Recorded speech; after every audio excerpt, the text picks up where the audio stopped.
Bismillahirrahmanirrahim. Assalamualaikum warahmatullahi wabarakatuh.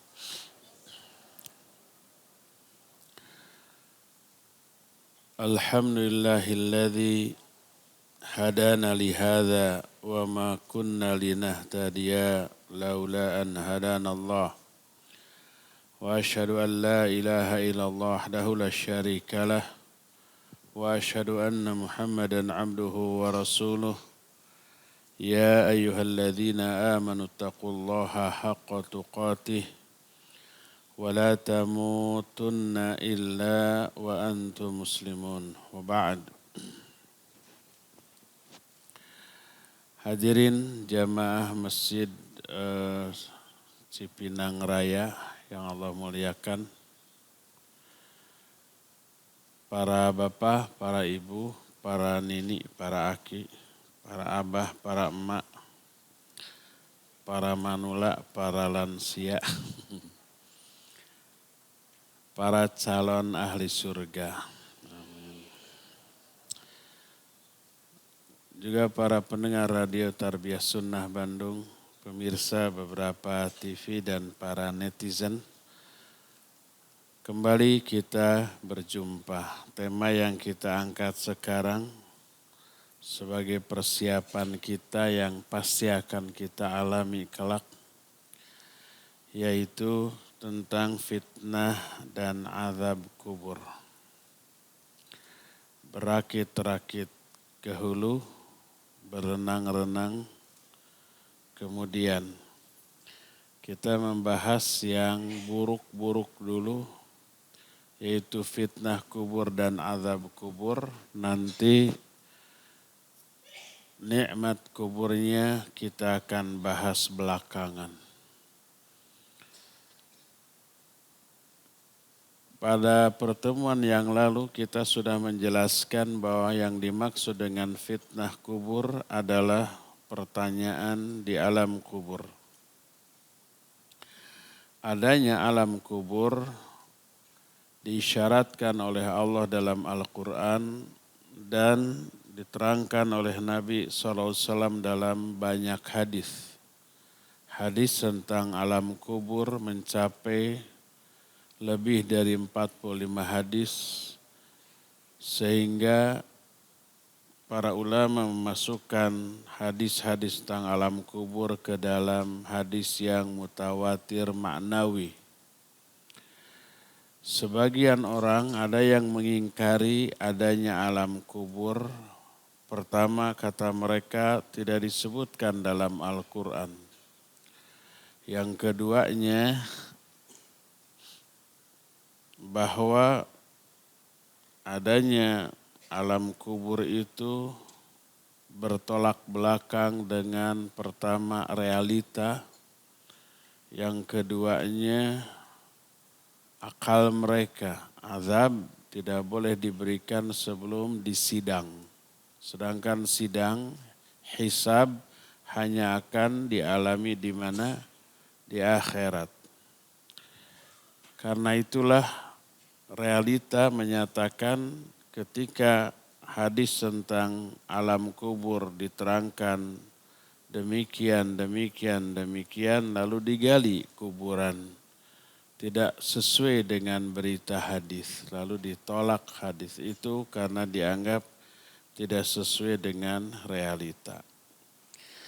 Sejak zaman baheula mula ini sudah banyak bermunculan keyakinan yang batil seperti itu dan sudah dibantah oleh para ulama. Pertama, Al-Quran banyak mengisyaratkan tentang alam kubur.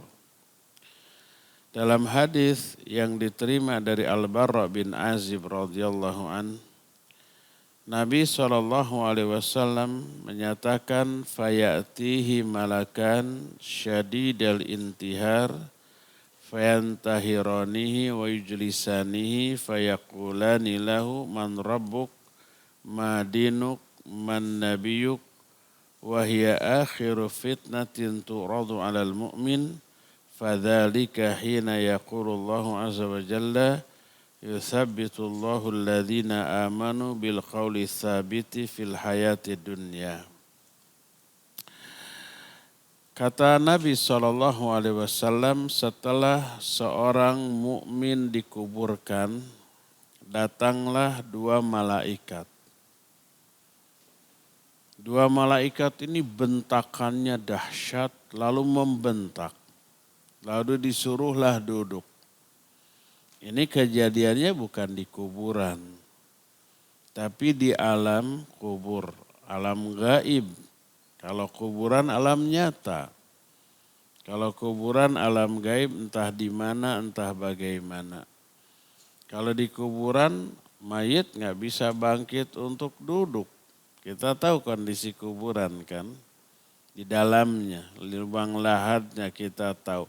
Nggak bisa bangkit untuk duduk. Tapi orang ini disuruh duduk dan duduk. Fayujlisanihi.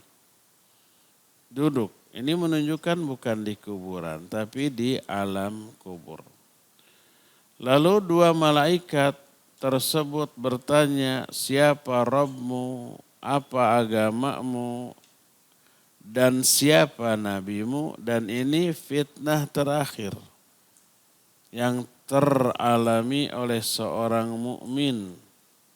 Dan itulah, ini kata Nabi, yang dimaksud dengan firman Allah dalam surah Ibrahim 27, yuthabbitullahu alladhina amanu bil qawli tsabiti fil hayati dunya wa fil akhirah. Itulah peristiwa yang oleh Allah diterangkan, Allah memantapkan orang-orang beriman dengan ucapan yang mantap. Maksud memantapkan itu menegarkan orang-orang yang beriman. Kenapa harus ditegarkan? Karena dibentak oleh dua malaikat yang menakutkan, Munkar dan Nakir. Maka ditegarkan sehingga bisa menjawab dengan jawaban yang benar, dan itu yang disebut dengan al-qaulu tsabit. Allah memantapkan orang-orang beriman dengan ucapan yang mantap, maksudnya dengan jawaban yang benar ketika di alam kubur. Lalu orang mukmin ini menjawab, Rabbi Allah wa diniyal Islam wa nabi Muhammadun sallallahu alaihi wasallam. Rabbku adalah Allah, agamaku Islam, nabiku Muhammad sallallahu alaihi wasallam. Ini jawaban yang benar. Dan ini oleh Allah diterangkan dalam Ibrahim ayat 27 tadi. Ini menunjukkan ayat tersebut berbicara tentang alam kubur. Ayat tadi berbicara tentang fitnah kubur. Yang menunjukkan bahwa alam kubur ada diterangkan dalam Al-Quran. Ini salah satu contohnya. Setelah orang mukmin itu menjawab, ada suara terdengar dari langit, fayunadi munadin minas sama, ada suara dari langit. Dipastikan ini suara yang berbicara Allah Azza wa Jalla, dilihat konten, dilihat isi, an sadaqa abdi, bahwa hambaku ini telah benar dalam menjawab pertanyaan. Kalau menyebut hambaku berarti yang bicara siapa? Allah, bukan malaikat. Maka fa'afrishuhu minal jannah wa albisuhu minal jannah wa aftahu lahu baban ilal jannah. Hamparkan hamparan dari surga. Karpet, kasur. Berikan pakaian dari surga dan bukakan pintu menuju surga, lalu dibukakan. Ini salah satu bentuk nikmat kubur bagi orang mukmin. Dibukakan pintu menuju surga, lalu bertiup angin surga. Ademnya, wanginya, nyamannya, nggak ada bandingannya dengan kondisi di alam dunia. Apalagi hamparan dari surga, baju, pakaian juga dari surga. Ini salah satu di antara bentuk dari nikmat kubur. Nanti rincian bentuk nikmat kubur akan kita terangkan. Bukan sekarang nggak akan keburu, mungkin bulan depan. Kalau bulan depan masih ada ya, bulan depan sudah Ramadan ya. Saya nggak tahu Ramadan masih ada nggak pengajian di sini. Kalau ada siapa takut. Kalau tidak ada sebodoh.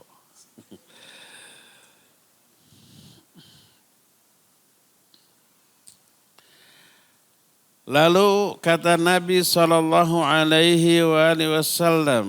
ammal abdal kafiro awil fajiro. Adapun kalau hamba itu kafir atau fajir. Fajir itu muslim, tapi durhaka. Perintah diabaikan, larangan dilanggar. Tunggul dirurut, catang dirumpak. Tapi ngaku muslim, durhaka, fajir.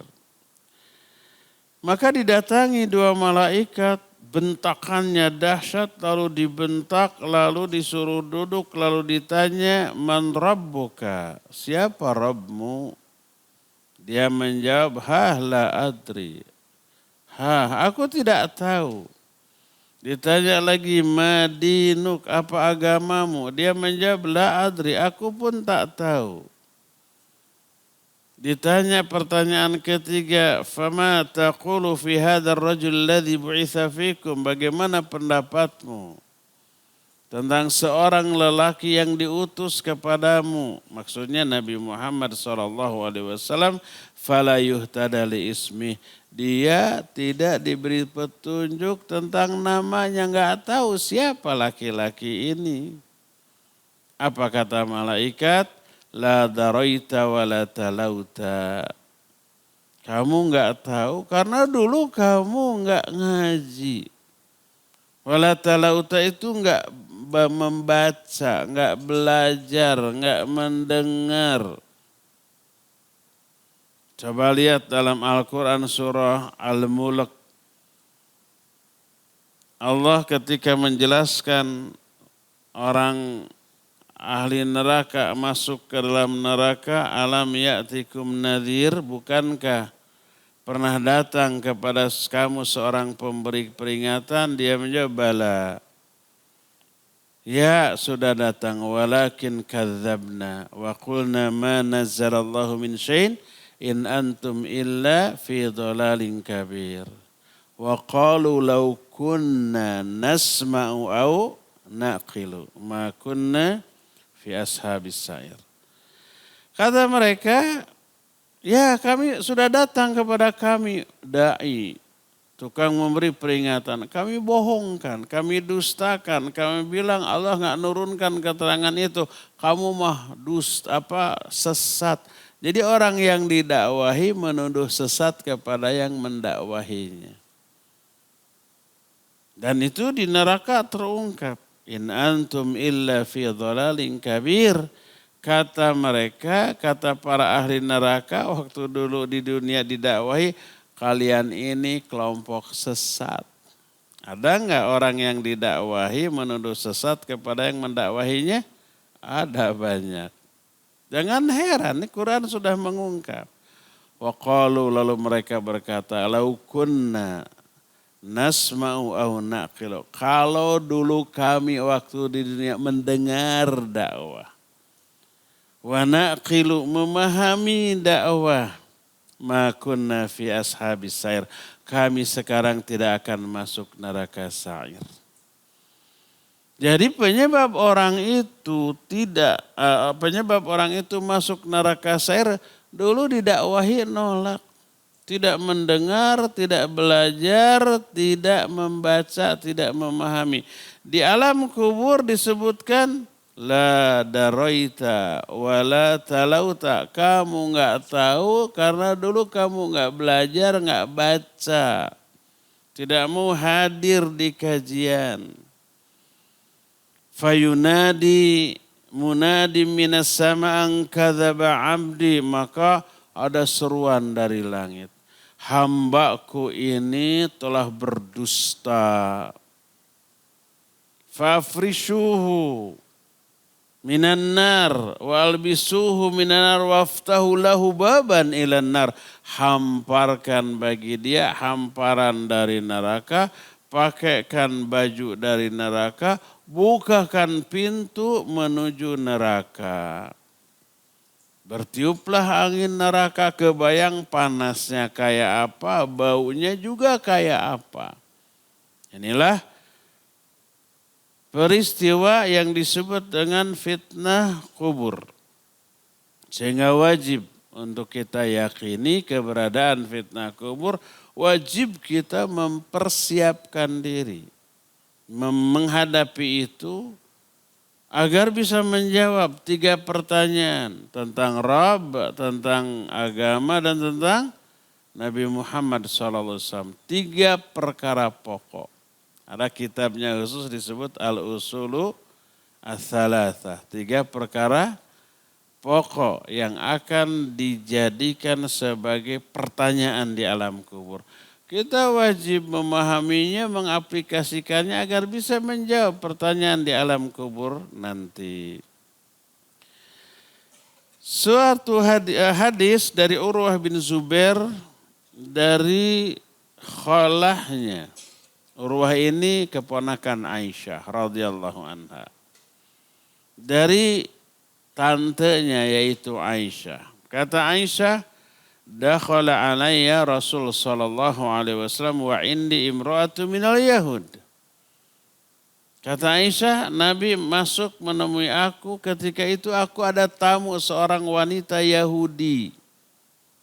Wanita Yahudi dulu suka bertamu ke Aisyah dan oleh Aisyah diterima. Menunjukkan boleh kita menerima tamu non-muslim dan wajib tetap dimuliakan. Dan memuliakan tamu bagian dari iman. Man kana yu'minu billahi wal yawmil akhir falyukrim dhaifah.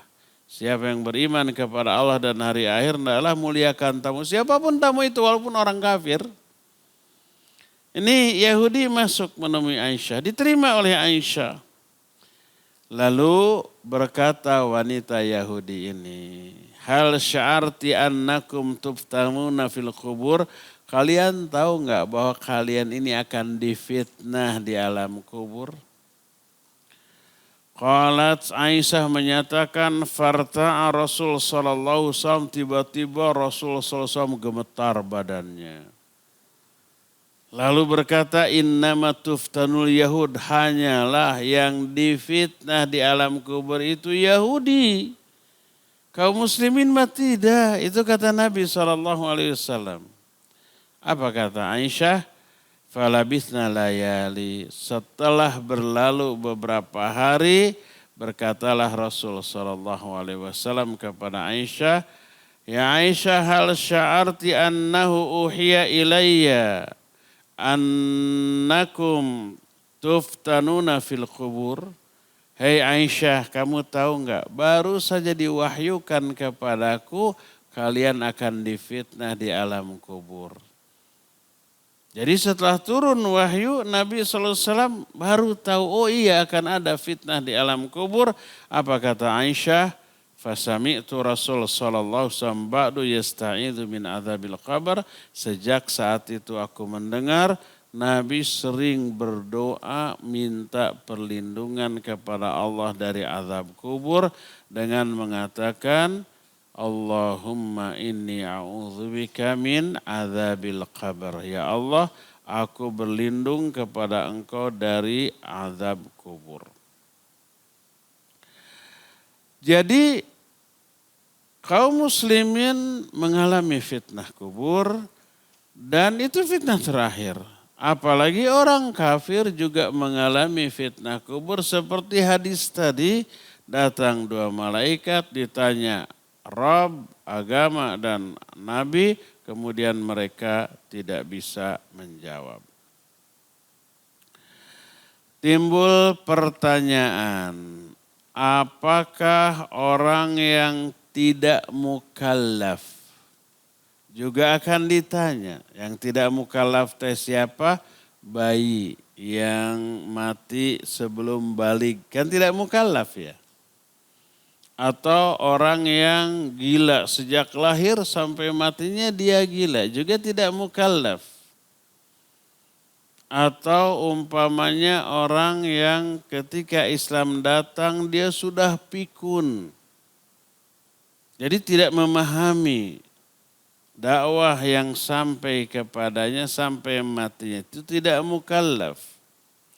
Apakah orang yang tidak mukallaf juga mengalami fitnah kubur? Ini dibahas oleh para ulama. Berkata Syekhul Islam Ibn Taimiyah dalam kitab Majmu' Fatawa, al-fitnatu amatun li jami'il mukallafin illa an-nabiyyin faqad ukhtila fihim. Wa illa syuhada wal murabituna wa nahwuhum mimman ja'atin nusus dalah ala najatihim minal fitnah. Fitnah kubur umum berlaku teralami kepada semua yang mukallaf. Kecuali para nabi. Para ulama ikhtilaf. Sebagian ulama menyatakan para nabi ditanya. Sebagian lagi menyatakan tidak. Nanti ikhtilafnya akan kita bahas. Juga para syuhada dan murabitun tidak difitnah. Ketika para sahabat bertanya, ma balul mu'minuna yuftanuna fi quburihim illa syuhada. Kenapa orang-orang mukmin difitnah di alam kubur tapi para syuhada tidak? Apa kata Nabi SAW? Kafa bibariqati suyuf inda ra'sihi fitnatan. Cukuplah kelebatan pedang di atas kepalanya ketika jihad itu cukup menjadi fitnah bagi mereka. Dan al-murabitun itu apa bahasa kitanya? Ronda gitu. Jadi gini, kalau umpamanya kita perang kan hanya di siang hari ya. Malam hari mah istirahat, dan prajurit juga bukan robot. Perlu apa? Perlu istirahat, robot gak perlu dicasnya. Jadi hanya siang, malamnya mereka istirahat kemah, tidur, persiapan pertempuran esok hari. Nah ketika istirahat di tenda ada beberapa penjaga yang piket ngeronda ya, jangan-jangan ada serangan mendadak, jangan-jangan ada infiltran yang masukkan gitu ya. Yang ngeronda ini, yang jaga ini disebut murabitun. Atau petugas border. Di perbatasan negara kan selalu dijaganya, bisa ada orang asing masuk dan seterusnya. Dan itu resikonya nyawa.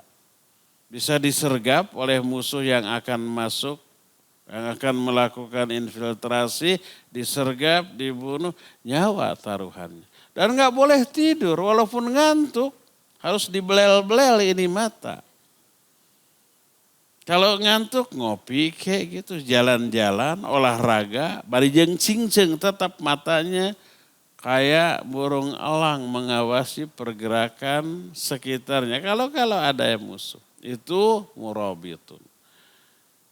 Jadi kerjanya berat dan beresiko, nyawa taruhannya.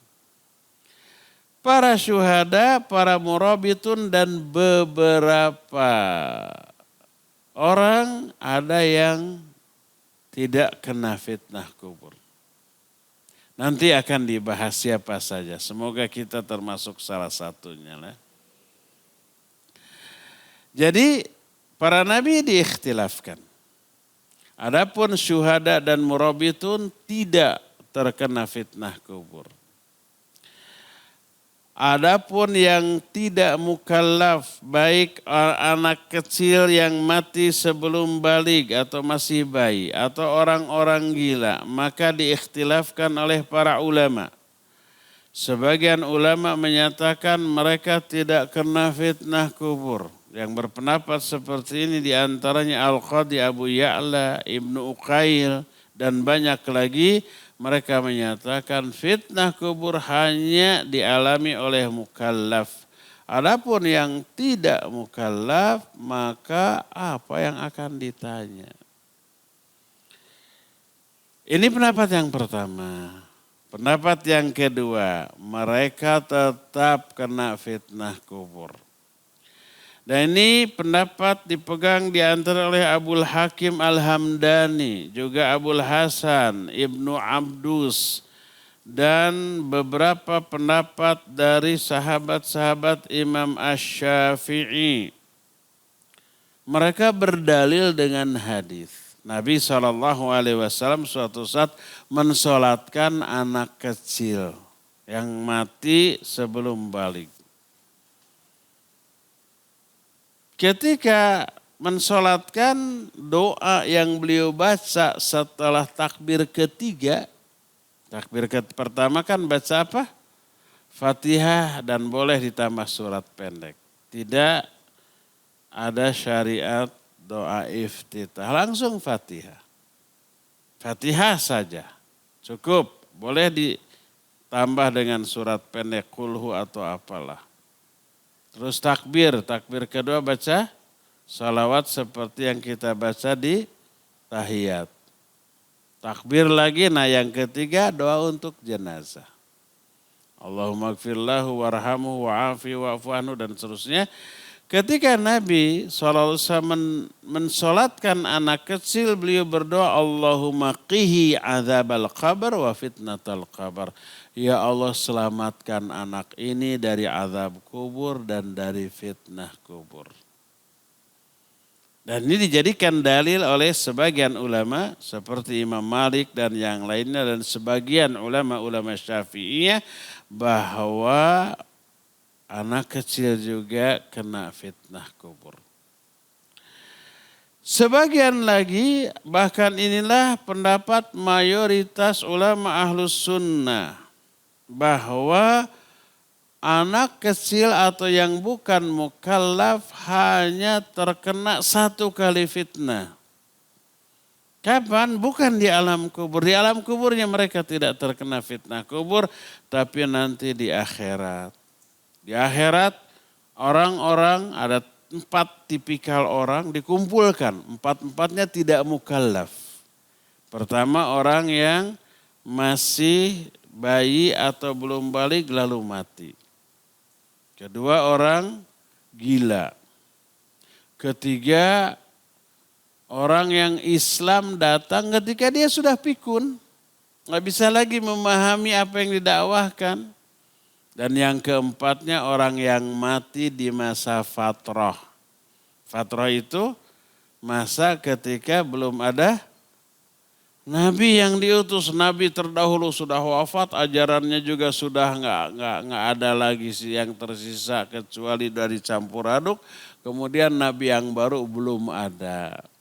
Itu di masa fatrah. Keempat-empatnya dipanggil.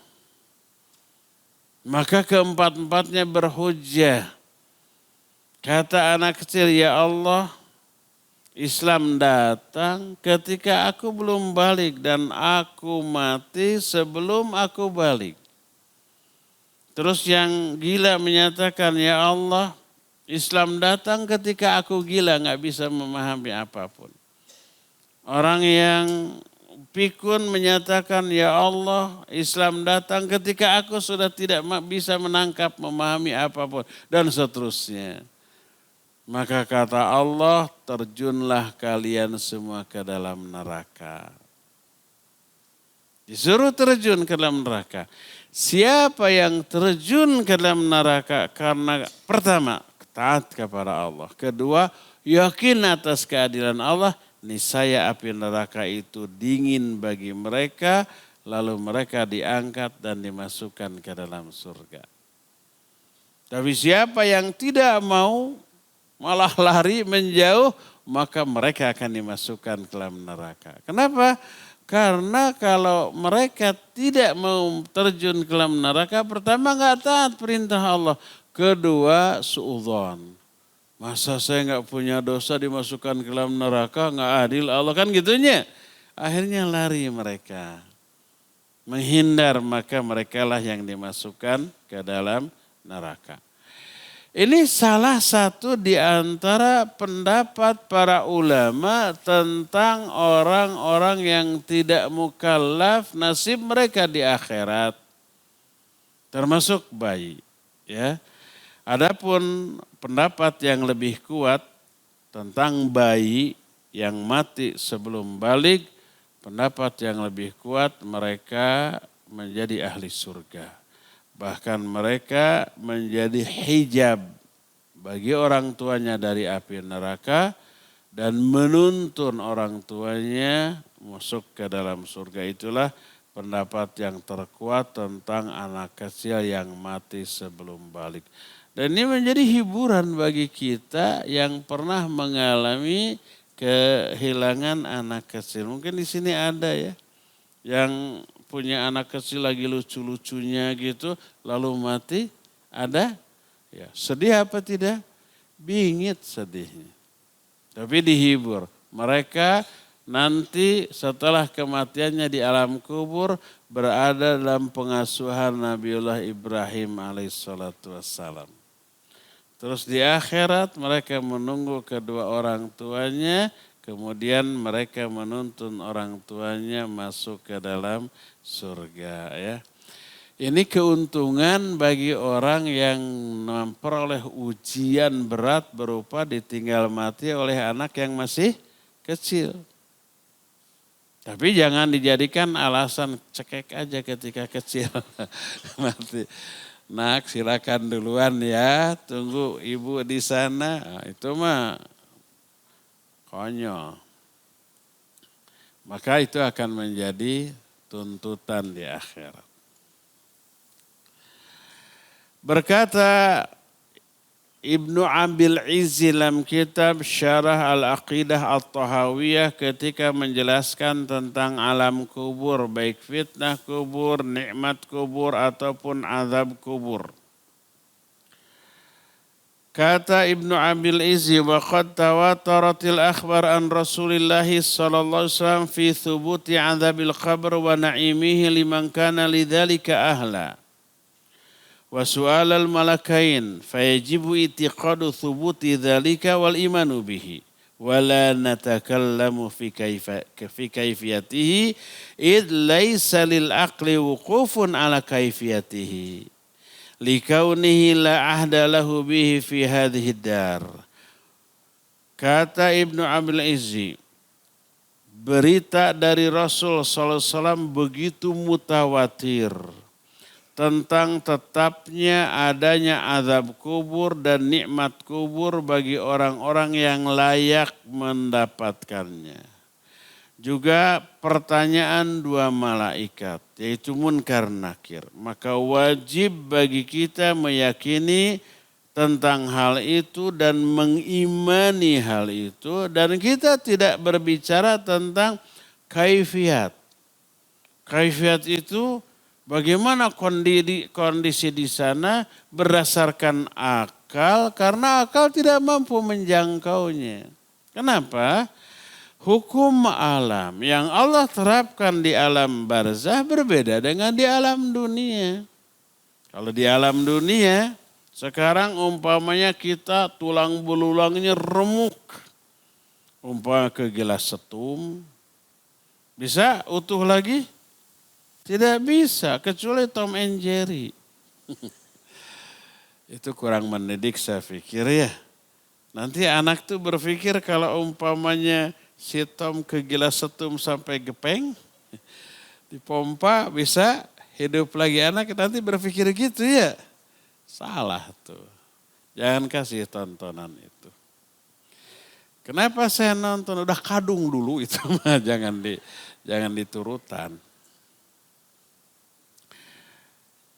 Di dunia nggak bisa utuh lagi. Tapi di alam barzakh bisa. Kita pernah membahas di pertemuan lalu bahwa di alam kubur ada satu himpitan. Tak ada orang yang selamat dari himpitan ini, termasuk orang yang tersoleh. Sa'ad bin Mu'adz yang sudah kita jelaskan.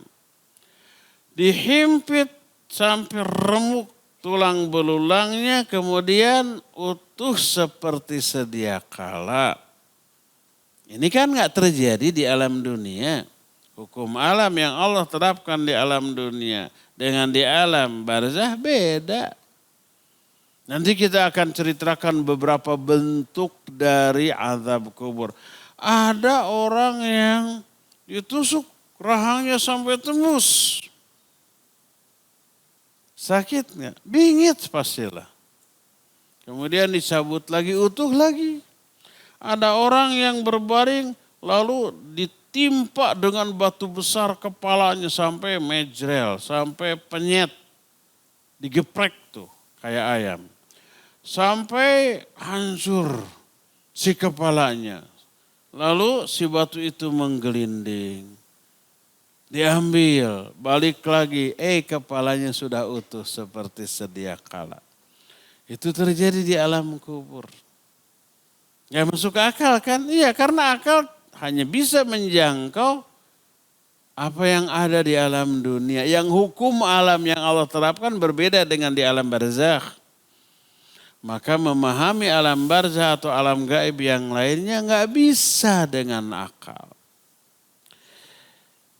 Jadi itulah yang diterangkan oleh para ulama tentang adanya alam kubur. Lalu berkata selanjutnya Ibnu Abil Izzi, wa'lam anna azabal qabr huwa azabul barzakh. Fakullu man mata wa huwa mustahiqun lil azab nalahu nasibuhu min kubira aw lam yuqbar. Akalathu siba aw ihtaraqa hatta sara rumadan wa nusifa fil hawa aw suliba aw ghuriqa fil bahar wasala ila ruhihi wa badanihi minal azab ma yasilu ilal maqbur. Ketahuilah azab kubur itu adalah azab barzakh. Alam kubur disebut alam barzakh. Barzakh itu secara bahasa artinya pemisah. Allah menyatakan wa mi waraihim barzakhun ila yaumi yub'atsun. Di belakang mereka ada barzakh sampai nanti mereka dibangkitkan. Barzakh maksudnya alam kubur. Alam kubur disebut alam barzakh karena alam kubur itu memisahkan antara alam dunia dengan alam akhirat. Tengah-tengahnya ini alam kubur, maka disebut alam barzakh.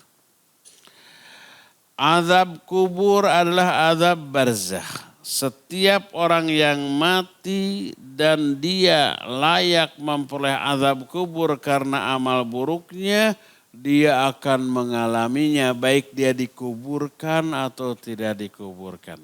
Ada orang mati tidak dikuburkan?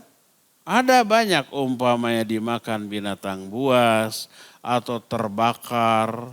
Atau malah bukan terbakar, matinya biasa lalu si mayatnya dibakar di kremasinya. Sampai jadi abu, abunya kemudian disimpan biasa di kendi atau ditebar di udara gitu. Atau disalib. Terus dibiarkan dimakan oleh burung-burung pemakan bangkai. Atau tenggelam di lautan dimakan oleh ikan hiu atau binatang-binatang laut lainnya. Maka mau dikubur mau tidak tetap mereka masuk alam kubur. Dan kalau amalnya buruk memperoleh azab kubur. Kalau amalnya baik memperoleh nikmat kubur. Jadi disebut alam kubur karena umumnya manusia mati dikuburkan. Diambil dari keumuman. Walaupun orang tidak dikuburkan ketika matinya tetap mereka akan masuk ke alam kubur. Dan akan memperoleh peristiwa di alam kubur, roik fitnah kubur, azab kubur kalau dia durhaka, dan nikmat kubur apabila dia beramal soleh dan beriman. Ya. Inilah beberapa keterangan tentang alam kubur dan adanya fitnah kubur. Adapun ayat-ayat Al-Quran yang berbicara tentang adanya alam kubur diterangkan oleh Allah dalam beberapa ayat. Di antaranya, pertama dalam surah At-Taubah ayat 101 Allah menyatakan, sanu'adzibuhum marratain thumma yuradduna ila adzabin azim. Kami akan azab orang kafir ini 2 kali. Setelah diazab 2 kali, mereka akan dikembalikan kepada azab yang lebih dahsyat. Jadi 3 kali orang kafir diazab. Ketika menjelaskan ayat ini, para ahli tafsir menyatakan diazabnya orang kafir 3 kali. Pertama di dunia. Berupa apa? Berupa dihancurkannya mereka, dibinasakannya mereka. Karena pengingkaran mereka kepada dakwah para nabi. Si Fir'aun ditenggelamkan ke Laut Merah. Ada lagi yang terkena gempa dahsyat. Ada lagi yang diutus angin panas. Ada yang pernah ke Aqsa? Enggak ada. Yang pernah pasti satu paket dengan ke Petra. Petra itu adanya di Yordania. Di Petra itu bekas kaum yang dulu durhaka.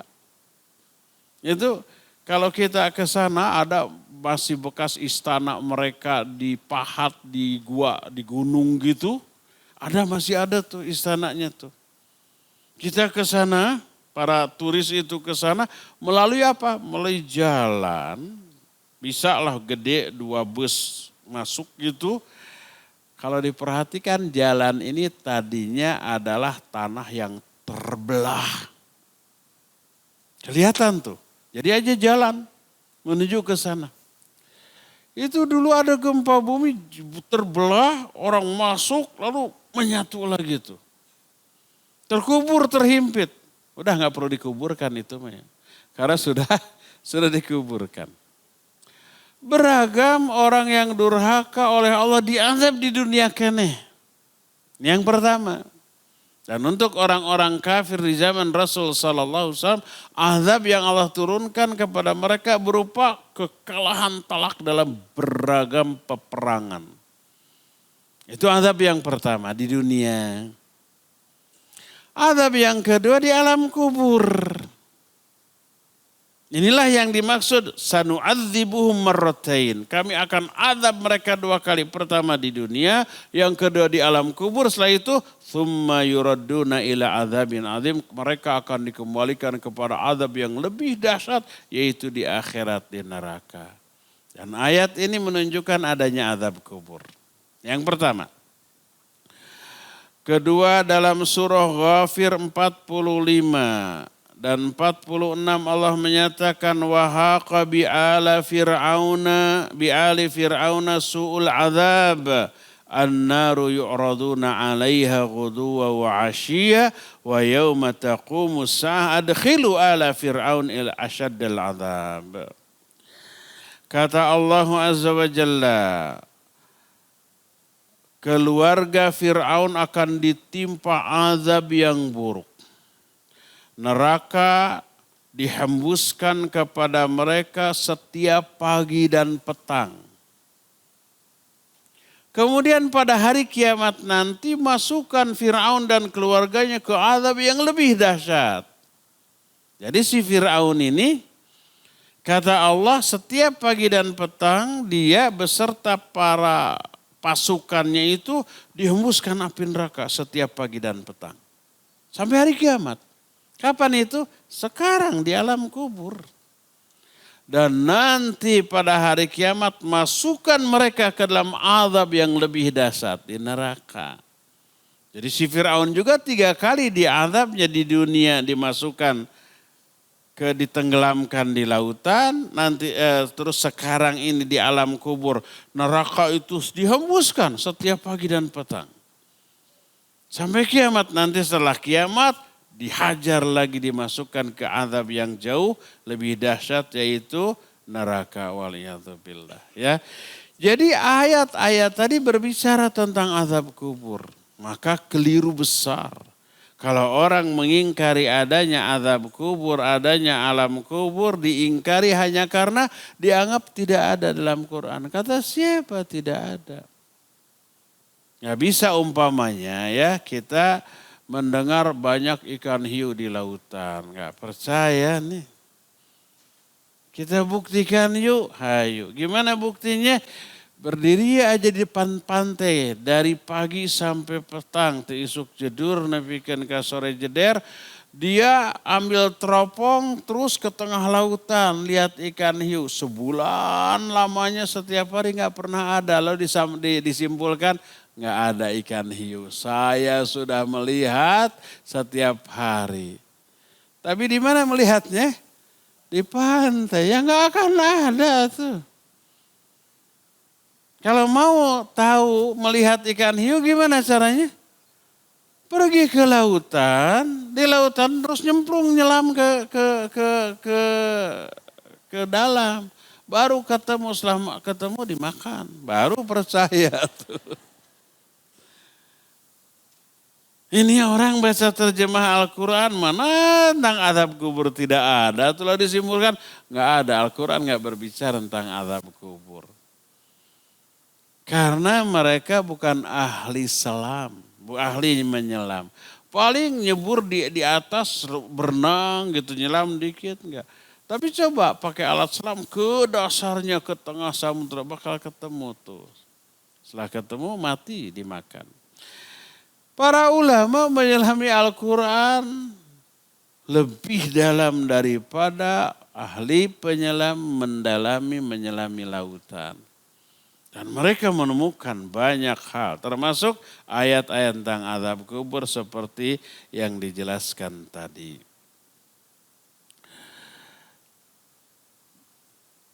Demikian juga hadis-hadis yang sahih. Di antaranya hadis sahih riwayat Imam Muslim dari Aisyah radhiyallahu anha seperti yang kita jelaskan tadi. Hadisnya sahih. Dari Asma binti Abi Bakar radhiyallahu anha dia berkata, qama Rasulullah sallallahu alaihi wasallam khatiban. Fadzakara fitnatal qabr allati yuftanu fiha al-mar'u. Falamma dzakara dzalika dhajjal muslimuna dhajjah. Nabi SAW berdiri khutbah. Di tengah khutbahnya beliau menerangkan tentang fitnah kubur. Setiap orang bakal mengalami fitnah kubur. Maka ketika kaum muslimin mendengar adanya fitnah kubur, mereka pun terhenyak, terguncang jiwanya. Karena apa? Karena takut menghadapi adanya fitnah kubur. Karena iman mereka hebat, terbayang bagaimana fitnah kubur bergetar. Nah kalau kita mah cuek ya. Mendengar azab kubur, azab neraka cuma ketawa. Kenapa? Kurangnya penghayatan. Hadis tersebut sahih riwayat Imam Bukhari dan Imam Muslim. Dalam riwayat An-Nasai kata Asma binti Abu Bakar, halat baini wa baina an afha kalama Rasulillah sallallahu alaihi wasallam falamma sakanat dajjatuhum qultu lirajulin qaribin minni ay barakallahu lak madza qala Rasul sallallahu akhir qaulahu qala qad uhiya ilayya annakum tuftanuna fil qubur qariban min fitnatid dajjal. Ketika Nabi khutbah, Asma itu kan berada di saf paling belakang karena perempuan ya enggak. Ketika Nabi menjelaskan azab kubur, kaum muslimin riuh. Sehingga aku kurang bisa mendengar apa yang dikatakan oleh Rasul sallallahu alaihi wasallam. Ketika keriuhan suara manusia sudah mereda, aku bertanya kepada laki-laki yang ada di hadapanku. Laki-laki yang ada di saf paling belakang tentu saja, paling dekat kepada saf wanita. Wahai bung kalau kita akang, aa. Apa yang tadi dikatakan oleh Rasul SAW di akhir khutbahnya. Karena kurang mendengar. Asma binti Abi Bakar ini? Orang itu menjawab, Nabi menyatakan telah diwahyukan kepadaku bahwa kalian akan difitnah di kubur-kubur kalian. Hadis ini sahih diriwayatkan oleh Imam An-Nasai dalam kitab Sunannya. Walhasil dari hadis-hadis tadi kita tahu adanya fitnah kubur, adanya azab kubur. Nanti kita akan bahas beberapa bentuk azab kubur dan penyebabnya. Kenapa orang sampai diazab di alam kubur. Agar kita bisa menghindarinya dari sekarang. Salah satu bukti atau fakta adanya azab kubur adalah Nabi SAW bisa mendengar jeritan orang yang diazab di alam kubur. Hanya beliau kalau dari kalangan manusia. Selain beliau tidak ada. Dan beliau pernah berkata, seandainya aku khawatir kalian tidak mau menguburkan jenazah-jenazah kalian, aku akan berdoa kepada Allah. Agar Allah membuat kalian bisa mendengar jeritan alam kubur seperti yang aku dengar. Alhamdulillah Nabi tidak berdoanya. Kalau berdoa, kita masuk ke kuburan, pada menjerit-jerit itu. Akan mau tuh nguburin. Apalagi kalau umpamanya rumahnya di dekat kuburan. Baru guak gitu ya. Jangankan ada orang yang menjerit. Ada bayi tetangga nangis aja kita gak bisa tidur, ya enggak? Apalagi ini orang yang disiksa gitu ya. Bukankah itu di alam kubur? Kenapa dikaitkan dengan kuburan? Nanti ada penjelasan. Walaupun kuburan dengan alam kubur dua hal yang berbeda, tapi masih ada keterkaitan. Kadang keterkaitannya erat, kadang-kadang renggang, kadang-kadang lemah sekali. Seperti apa? Seperti kaitan orang yang mengalami mimpi, dia melakukan banyak aktivitas dalam alam mimpinya, tapi badannya berbaring di atas kasur. Apa yang dialami di alam mimpi, ngaruh nggak kepada badannya dia di atas kasur? Kadang ngaruh ya, kadang tidak. Orang di alam mimpinya, mimpi teriak-teriak. Benar teriak-teriak, ya enggak? Kadang-kadang orang bermimpi jalan. Benar dia bangun jalan, ngelindur. Ada yang gitu? Ada. Ada orang mimpi ngomong begini, benar orang yang ngomong. Anak kecil ngimpi kencing. Dia ngompol, benar ya enggak? Kalau orang dewasa suka mimpi kencing, suka tapi enggak ngompol ya. Saya sering ngimpi kencing tapi enggak ngompol tuh. Nah kalau orang dewasa mimpi melakukan hubungan suami istri, apa yang terjadi? Junub, benar-benar ya enggak? Ada pengaruh antara mimpi dengan jasadnya. Padahal alam mimpi beda. Jasad alam nyata. Ada di atas tempat tidur. Alam mimpi entah di mana itu alam gaib. Tapi masih ada hubungan. Walaupun kadang-kadang gak ada hubungan. Kadang-kadang gak ngaruh mimpi lari, mimpi teriak. Cuek aja, ngerek, ngorok. Tidak ada pengaruhnya. Ada yang begitu? Ada. Jadi berbeda-beda. Alam kubur dengan kuburan juga begitu. Kadang pengaruh alam kubur kepada kuburan nyata terlihat. Dalam bentuk apa? Dalam bentuk si mayit ketika digali gosong ada. Malah ada, ini bukan khurafat, cerita nyata yang oleh Syekhul Islam Ibn Taimiyah diterangkan dalam kitab Majmu' Fatawa, ada mayit yang loncat keluar dari kuburannya dalam keadaan gosong. Sama dengan orang mimpi loncat, benar. Badannya loncat. Kan ada orang lagi tidur tiba-tiba berteriak kemudian bangun, ada? Itu pengaruh apa? Pengaruh mimpi. Mimpinya memiliki pengaruh yang kuat kepada badannya. Walaupun tidak semua orang yang mimpi berpengaruh ke badannya. Banyak kita sering mimpi begini begitu tapi badannya tetap adem ayem di tempat tidur banyak. Tergantung orangnya. Maka Nabi SAW diriwayatkan mendengar jeritan alam kubur. Kisah-kisah itu nanti kita akan bahas bulan depan ya. Dalam salah satu hadis yang diriwayatkan oleh Imam Muslim dari Zaid bin Thabit radhiyallahu anhu. Kata Zaid, bainama an-Nabi sallallahu alaihi wasallam fi haid li Bani Najjar ala baglah lahu wa nahnu ma'ahu idh hadat bihi fakadat tulqihi wa idza akbur sittah au khamsah au arba'ah. Ketika Nabi SAW ada di sebuah kebun milik Bani Najjar. Di atas baglah itu binatang perkawinan kuda dengan keledai. Kuda dengan keledai beda ya. Tapi sejenis, bisa kawin? Bisa. Nah hasilnya bagal tadi. Tiba-tiba kami sedang bersama beliau. Tiba-tiba si kudanya itu merontak. Hampir Nabi SAW terlempar. Tiba-tiba di sana ada kuburan 6, 5 atau 4 kuburan. Kata Nabi SAW, "Ma'ya'rif ashabah hadhil akbur." Siapa yang tahu siapa penghuni kuburan ini? Maka ada orang bertanya, "Ana, saya tahu ya Rasulullah." Kemudian ditanya, mata haula, kapan matinya mereka ini?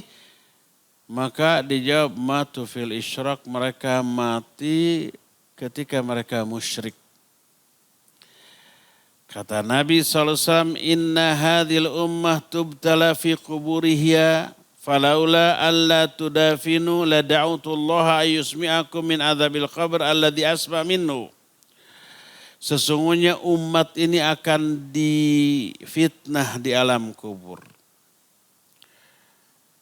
Seandainya aku tidak takut kalian tidak mau menguburkan jenazah-jenazah kalian, niscaya aku akan berdoa kepada Allah agar Allah membuat kalian bisa mendengar azab kubur seperti yang aku dengar. Ini menunjukkan bahwa Nabi SAW mendengar jeritan alam kubur. Apa selain Nabi ada? Diisyaratkan oleh riwayat berikut ini. Dalam Sahih Bukhari dan Sahih Muslim dari Abu Ayyub Al-Ansari radhiyallahu an, dia berkata, kharaja Rasulullah sallallahu alaihi wasallam ba'da maghribati syams fasami'a sautan faqala yahud tu'adzabu fi quburiha. Nabi keluar setelah matahari terbenam. Keluar untuk ke masjid mau sholat. Tiba-tiba beliau mendengar sebuah suara. Kelihatan dari ekspresinya seperti mendengar sesuatu. Lalu berkata, Yahudi sekarang sedang diazab di alam kuburnya. Hadis ini sahih riwayat Imam Bukhari dan Imam Muslim yang menunjukkan bahwa Nabi SAW mendengar jeritan dari alam kubur. Adakah orang selain Nabi yang pertama bisa mendengar jeritan alam kubur? Kedua, melihat adanya azab kubur. Ternyata ada. Real, nyata, dan itu ada persaksian dari para ulama dalam kitab-kitab mereka. Bagaimana kejadiannya? Nanti bulan depan kita lanjut. Sekarang mas sudah habis, cukup untuk aki-aki dan ini cukup 1 jam. Waktu yang kita habiskan untuk ngaji, lewat 1 jam buyar konsentrasi ya. Kita akan teruskan nanti di bulan yang akan datang. Saya nggak tahu apakah Ramadan masih ada atau tidak. Ini tuh tanggal 2.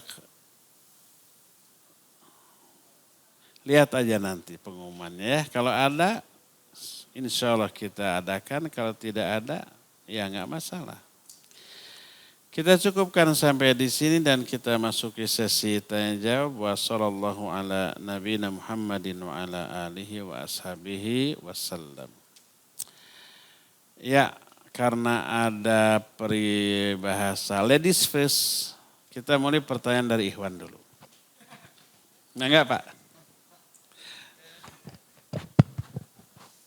Assalamualaikum warahmatullahi wabarakatuh. Waalaikumsalam. Kalau tadi yang kaum muslimin yang fajir itu di azab kuburnya dia kekal atau tidak Ustaz? Dan apa yang bisa menghentikan dia kalau memang bisa berhenti Ustaz? Di alam kubur kekal atau tidak terus? Dan apa yang bisa menghentikan kalau memang tidak kekal itu? Baik, barakallahu fiik. Apakah azab kubur itu kekal atau tidak? Maksudnya kekal sampai kiamat. Sampai kiamat. Setelah kiamat selesai. Terus tidur. Nanti diproses hisab di akhirat baru ke surga atau ke neraka. Itu pertama. Jadi orang-orang kafir, orang-orang yang berdosa besar, mereka mengalami sampai hari kiamat. Bagaimana dengan orang muslim? Orang muslim yang rajin ibadah, rajin ngaji, rajin datang ke masjid Cipinang Muara. Tapi rajin gibah, rajin ngegosip, rajin bohong, rajin maksiat. Ada yang begitu? Mudah-mudahan tidak ada, tapi mungkin saja ada. Serba rajin, ngaji rajin, sholat rajin, saum rajin, maksiat rajin, dosa rajin, serba rajin. Mungkin terkena azab kubur, mungkin. Ada nggak yang bisa menghentikan atau minimal mengurangi? Ada. Pertama, doa orang-orang yang masih hidup, terutama anaknya. Makanya saya sering ingatkan kepada jamaah, orang tua yang sudah meninggal atau siapapun kerabat, sahabat dekat, walaupun nggak ada kekerabatan. Tapi pernah kita bersahabat ketika mereka masih hidup lalu sekarang mati. Coba doakan ampunan. Sampai nggak doa kita? Sampailah.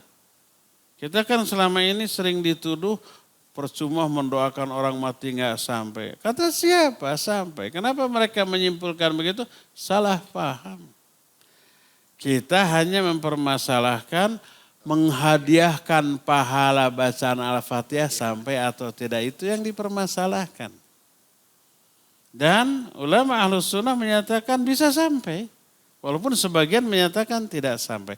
Tapi kalau mendoakan, berbeda antara mendoakan orang yang mati dengan mengirim pahala, menghadiahkan pahala kepada orang mati. Dua hal yang berbeda ya. Mendoakan orang mati pasti berpengaruh kepada orang yang mati. Quran, hadis banyak tuh. Quran menyatakan walladzina ja'u min ba'dihim yaqulun rabbana ighfir lana wa li ikhwanina alladzina sabaquna bil iman wa la taj'al fi qulubina ghillan lil ladzina amanu. Orang-orang yang datang kemudian, ini para tabi'in, mendoakan para sahabat yang sudah mati. Rabbana ighfir lana, ya Allah ampuni dosa kami dan dosa saudara-saudara kami yang telah lebih dahulu meninggalkan kami. Quran. Terus adanya sholat doa jenazah, berarti berdoa untuk orang yang sudah mati ya. Diajarkan oleh Nabi SAW. Ini menunjukkan doa kita kepada orang yang mati sampai. Dalam arti kalau dikabul berpengaruh ya. Jadi jamaah sekalian hafalkan doa sholat jenazah.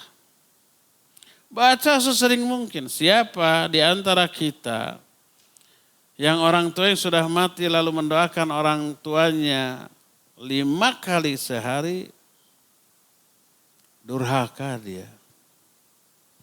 Kurang 5 kali mah. Harus lebih dari itu. Karena orang tua kita seumur hidup memperhatikan, mempedulikan kepada kita semua. Jadi doakan sesering mungkin. Minimal habis sholat, habis sholat fardu, selalu doakan 5 kali. Dalam sholat sunat doakan dalam sujud.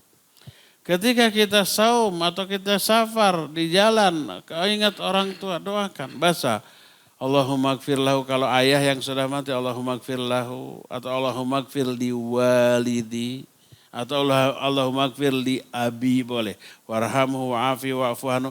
Kalau yang sudah meninggal itu ibu, Allahumma gfir boleh li ummi atau li walidati. Allahumma gfir li walidati warhamha wa'afiha wa'fu anha wa akrim nuzulaha dan seterusnya. Kalau dua-duanya Allahumma gfir li walidayya warhamhuma wa'afihima wa'fu anhuma. Terus hafalkan doa salat jenazah, baca untuk orang tua kita. Atau siapapun orang yang sudah mati dari kalangan kerabat kita, mungkin adik kita, kakak kita, anak kita, atau pasangan kita sudah mendahului walaupun kita sudah nikah lagi. Tetap doakan mereka ya. Doa kita untuk mereka berpengaruh besar. Minta ampunan, minta rahmat lalu dikabul. Turun ampunan, turun rahmat. Itu bisa membebaskan mereka dari azab, bisa meringankan mereka dari azab. Yang pertama, ya lakukan. Amat sangat mungkin seorang muslim yang memiliki dosa yang banyak kalau diazab di alam kuburnya, didoakan oleh orang yang masih hidup, doanya dikabul, berefek kepada orang tersebut. Bisa diselamatkan mereka dari azab kubur. Kedua, kirim hadiah pahala. Sebagian ulama Ahlus Sunnah ya menyatakan, saya meyakini menghadiahkan pahala kepada orang yang wafat, yang sudah mati sampai. Dan itu dijelaskan oleh para ulama dalam kitab-kitab akidah. Seperti akidah At-Tahawiyah yang tadi kita singgung sedikit, ada bab yang khusus berjudul Ihda'us Thawab, menghadiahkan pahala. Dan banyak hadisnya. Seperti umpama membadalkan haji atau umroh. Atau orang umpama mati dalam keadaan punya hutang saum nazar. Dibayarkan oleh kerabatnya. Atau orang mati dalam keadaan punya hutang. Diazab di alam kuburnya dibayarkan oleh orang yang masih hidup lunas. Terbebas. Itu banyak dalilnya ya. Infak dan sedekah atas nama orang yang sudah mati. Umpamanya nih, sekarang kan jangan sekarang nih. Mungkin 2-3 bulan lagi kita masuk kemarau. Ketika sekarang banyak banjir, banyak longsor, 2-3 bulan lagi mungkin nanti kekeringan. Itu kesempatan emas untuk infak, sedekah, wakaf dalam bentuk bikin sumur. Itu sedekah yang paling dicintai oleh Rasul Sallallahu Alaihi Wasallam.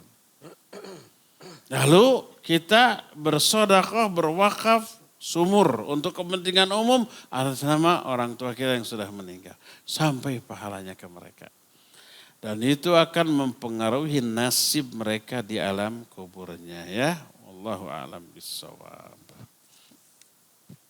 Ke ini dulu. Assalamualaikum Waalaikumsalam warahmatullahi. Mau tanya bagaimana orang tua yang punya banyak anak. Tapi hanya satu orang anaknya yang soleh, yang suka mendoakan orang tua yang sudah meninggal. Apakah doa anak yang soleh itu bisa meninggikan derajat orang tua di surga dan meringankan siksa kubur? Ya bisa walaupun satu orang. Punya anaknya 20 dari 4 istri. Tapi yang 19 cuek. Yang satu soleh. Yang satu ini mendoakan iya. Walaupun satu orang doa kepada orang tua insya Allah ya berpengaruh. Bila orang meninggal di luar negeri, itu kan sampai berapa hari baru dibawa ke Indonesia, baru dikubur. Apakah azab kuburnya menunggu mayit itu dikubur atau tidak? Tidak, karena itu terjadinya di alam kubur, bukan di kuburan. Karena orangnya belum dikuburkan. Semestinya kalau orang mati di suatu tempat, jangan dibawa ke tempat lain. Mati di Bandung, kuburkan di Bandung. Walaupun dia orang Jakarta. Mati umpamanya di luar negeri walaupun orang Indonesia kuburkan di sana. Cuma masalahnya kalau di Eropa, di Amerika, biaya menguburkan tuh mahal, puluhan juta, malah ratusan juta. Minimal harus ada uang 5.000 euro lah.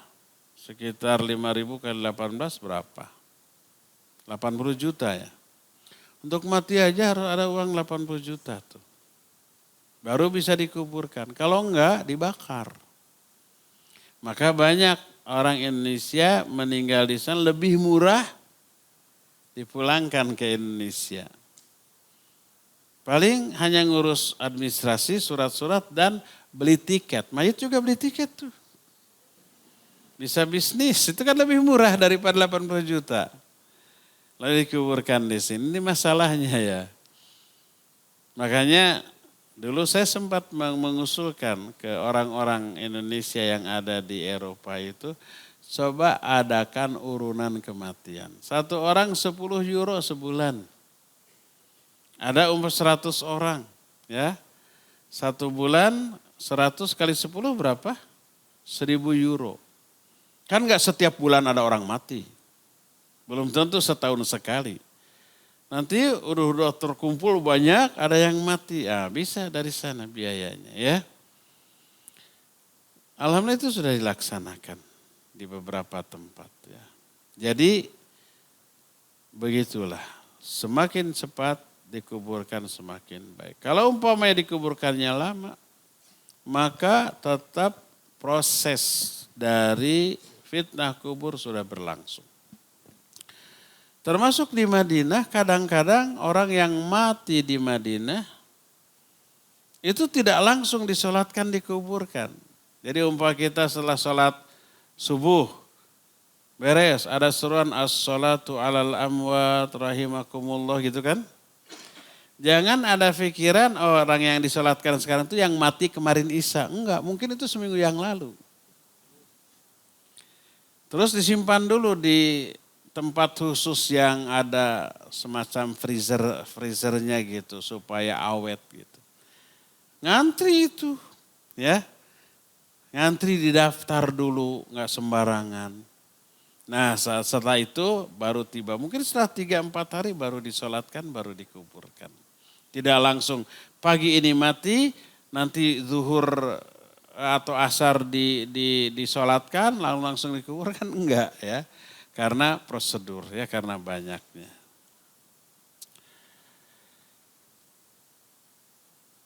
Apabila seorang meninggal dunia, qadarullah di luar negeri. Yang barusan?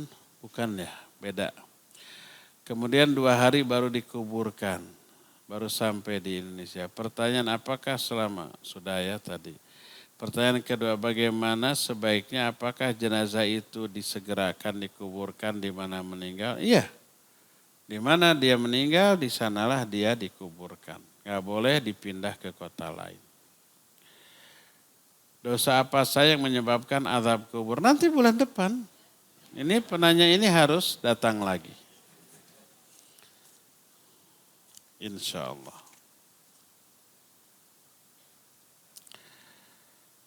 Apa benda alam kubur, siksa kubur, azab kubur? Benda beda meureun. Apa beda alam kubur, siksa kubur, azab kubur? Siksa kubur bahasa Indonesia, azab kubur bahasa Arab. Mananya sama itu juga. Nah tempatnya di alam kubur gitu. Alam kubur mah alam, siksa dan azab kubur mah siksaan, azab yang ditimpakan kepada penghuni kubur karena dosa-dosa, dan itu terjadi di alam kubur.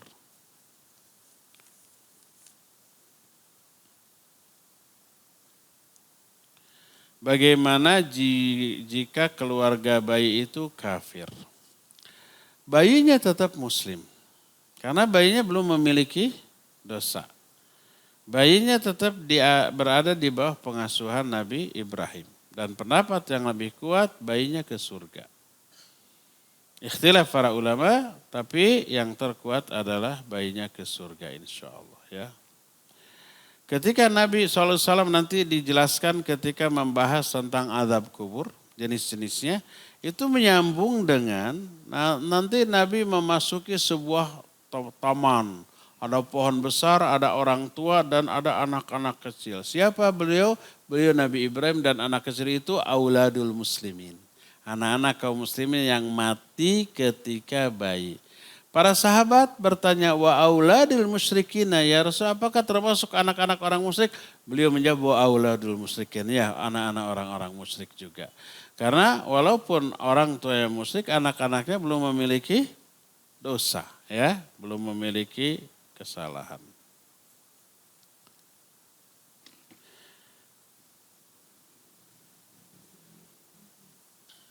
Oh, terus apakah anak kecil bisa yang orang tuanya kafir bisa menuntun orang tuanya ke surga? Enggak. Kalau orang tuanya kafir enggak bisa menuntun, enggak bisa dituntun ke surga oleh anaknya ya. Jangankan begitu, anaknya Nabi, orang tuanya kafir enggak bisa. Ada yang begitu? Ada. Siapa? Nabi Ibrahim.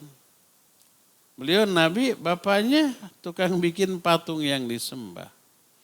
Nabi Muhammad SAW, orang tuanya di neraka berdasarkan hadis yang sahih. Ya. Apalagi orang biasa. Bolehkah puasa Sya'ban sampai 6 hari berturut-turut karena adanya hadis yang mengatakan Rasul puasa di bulan Sya'ban hampir sebulan penuh. Boleh. Boleh, setiap hari juga boleh, nggak apa-apa. Itu namanya saum sunnah yang mutlak.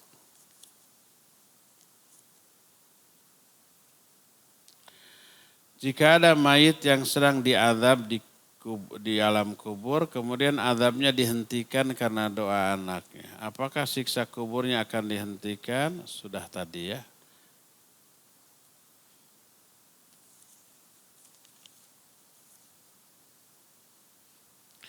Apakah azab kubur nyata terlihat secara fisik, ada bekas dicambut, gosong? Bulan depan ya kita bahas. Apakah dalam syariat Islam ada pembahasan tentang adanya manusia laut?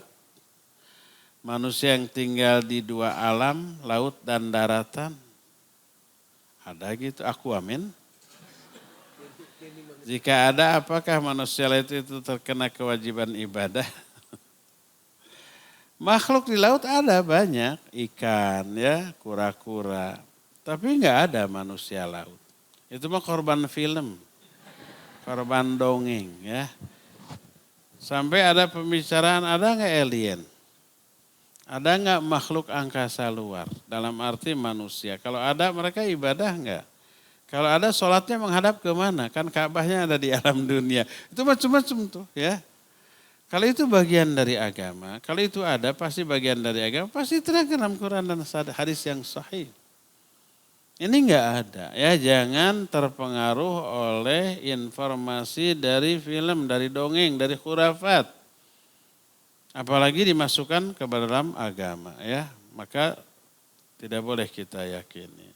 Tapi kok ada UFO, ada apa-apa dan seterusnya. Kalau UFO itu sejak zaman baheula ada, pasti dialami di zaman Nabi, para sahabat, pasti ada keterangan dari Quran dan Sunnah.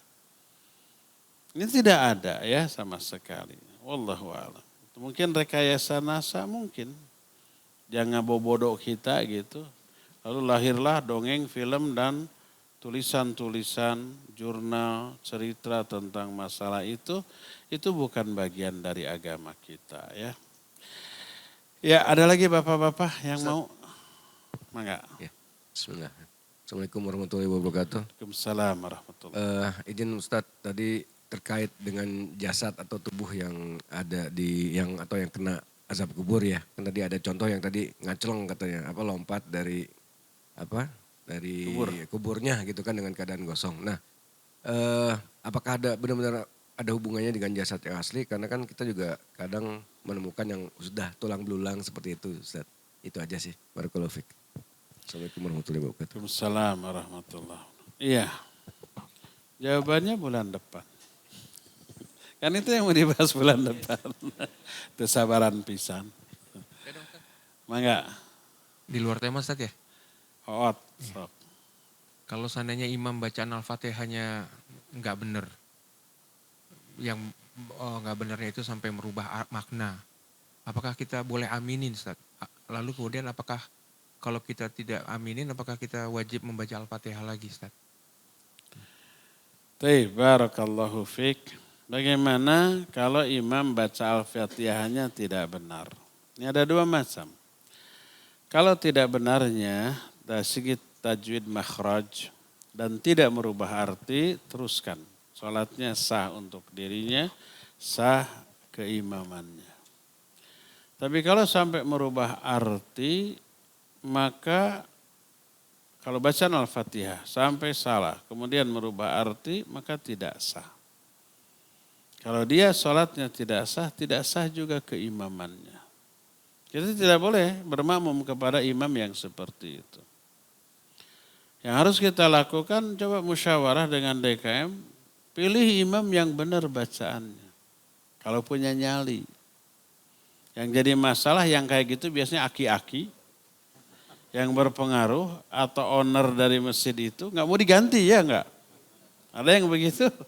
Ada. Jamaatnya berharap mudah-mudahan cepat mati, mudah-mudahan cepat mati. Karena kalau diganti nggak mau dia, marah dia. Ada yang kayak begitu. Nah, kalau begitu cari aja masjid lain. Daripada sholat kita tidak sah, ya. Jadi kalau bacaan imam salah sampai merubah arti dalam membaca Al-Fatihah, maka jangan bermakmum kepada imam yang seperti itu. Kalau kita sudah tahu, ya sudah kita cari masjid lain yang imamnya bacaannya benar, ya. Wallahu a'lam. Mangga, terakhir. Bismillahirrahmanirrahim. Assalamualaikum warahmatullahi wabarakatuh, Ustaz. Waalaikumsalam. Afwan, ada keutamaan meninggal di kuburan Baki ya? Dikuburkan di Baki, itu katanya kan, bukan katanya, ada hadis Rasulullah SAW bahwa penghuni Baki akan dibangkitkan bersama Rasulullah SAW pada hari kiamat. Apakah meninggal di Baki akan tidak terkena fitnah kubur, Ustaz? Afwan. Ya, adakah keterangan keutamaan dikuburkan di Baki? Ya, ada. Nabi SAW suatu saat, ini ceritanya agak panjang. Biasanya ini nyindir emak-emak. Nabi SAW lagi di giliran Aisyah radhiyallahu anha. Ketika malam Nabi SAW bangun pelan-pelan, ngambil sendal pelan-pelan keluar ke ketayepan. Ketayepan itu pelan. Lalu keluar. Aisyah curiga. Jangan-jangan Nabi SAW mau ke istrinya yang lain, padahal giliran dia. Perempuan. Akhirnya Aisyah bangun, ambil jilbabnya dikerumuni, diikuti Nabi SAW. Akhirnya Nabi SAW kelihatan ke Baki, lalu kelihatan berdoa menghadap kiblat panjang sekali. Setelah beres, pulang Aisyah lari duluan. Masuk rumah pura-pura tidur. Bayangkan habis lari pura-pura tidur. Ngos-ngosan. Nabi SAW masuk kedengaran nafas Aisyah. Ditanya Masya Nuki. Ada apa Aisyah lah saya? Oh kamu yang tadi lari di depan saya ya gitu. Kenapa? Kata Aisyah, aku khawatir engkau pergi ke istrimu yang lain. Apa yang terjadi? Fadharaba sadraha fadharaba ala sadri fa'aujatni fi sadri. Beliau nonjok dada saya sampai terasa sakit. Hadisnya sahih riwayat Imam Bukhari. Lalu Nabi menyatakan, Adhonanti ayyakhifallahu wa rasul. Apa kamu menyangka Allah dan Rasulnya khianat kepada kamu? Jadi enggak akan. Nabi SAW keluar itu pertama tidak mau mengganggu Aisyah yang dikira sudah tidur. Dan Jibril tadi datang tidak mau masuk karena Aisyah sudah membuka pakaiannya. Sudah terbuka aurat. Jibril enggak nggak masuk. Jadi Nabi yang suruh keluar. Jadi Nabi SAW memikirkan kenyamanan Aisyah biar tidak terganggu tidurnya. Aisyah mah curiga. Aisyah sering, malam-malam aku kehilangan Rasulullah SAW. Aku lihat cari, ternyata di pojok rumahnya Nabi lagi sujud sambil menangis. Apa kata Aisyah? Aku berada dalam satu kondisi buruk sementara Nabi dalam kondisi yang terbaik. Itu Aisyah, apalagi mama sini. Ada suami di sini yang jadi korban kayak gitu? Banyak. Tong curhat atulah. Salah satu doa yang dibaca oleh Nabi SAW adalah Allahumma gfir li ahlil baqi gharqad. Ya Allah ampuni bagi penghuni Baqi Al-Gharqad. Al-Gharqad itu nama pohon apa? Pohon Yahudi. Yang nanti di akhir zaman pengikut Dajjal dari kalangan Yahudi setelah Dajjal terbunuh. Diburu oleh kaum muslimin. Semua benda yang dipakai untuk ngumpet ngomong. Ya muslim hadha Yahud ya waroi uqtulu kata. Hei muslim ini Yahudi ngumpet di belakang saya bunuh. Semua benda, batu, pohon, kecuali satu itu pohon Gharqad. Karena ia pohon Yahudi. Dulu di Madinah di Baqi itu banyak pohon Gharqad. Maka disebut Baqi Gharqad. Nah sampai Nabi mendoakan Allahumma gfir li ahlil Baqi Gharqad. Ya Allah ampuni bagi seluruh penghuni Baqi Gharqad. Ketika Syekh Al-Utsaimin rahimahullahu ta'ala menyatakan, membahas hadis ini, beliau menyatakan, sebagian ulama menyatakan yang didoakan itu hanya orang yang saat Nabi mendoakan sudah mati di Gharqad. Hanya berlaku bagi mereka.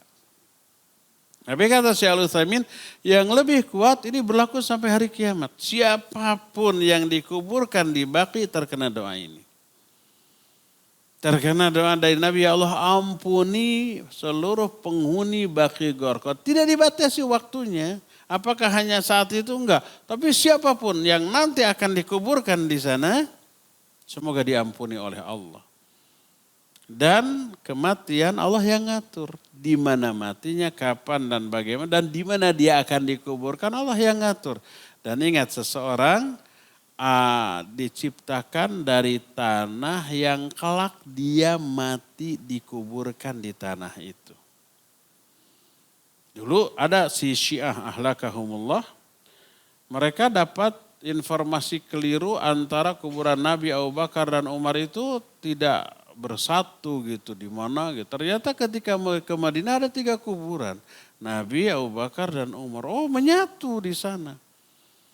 Baru dia taubat. Kalau begitu Abu Bakar dan Umar tidak mungkin durhaka, tidak mungkin kafir. Karena mereka juga ada hadis yang sama dengan kita.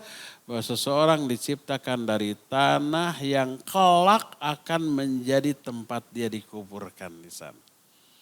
Kalau Nabi, Abu Bakar, Umar itu satu tanah kuburan. Berarti Abu Bakar dan Umar diciptakan dari tanah yang sama dengan tanah diciptakannya Nabi SAW.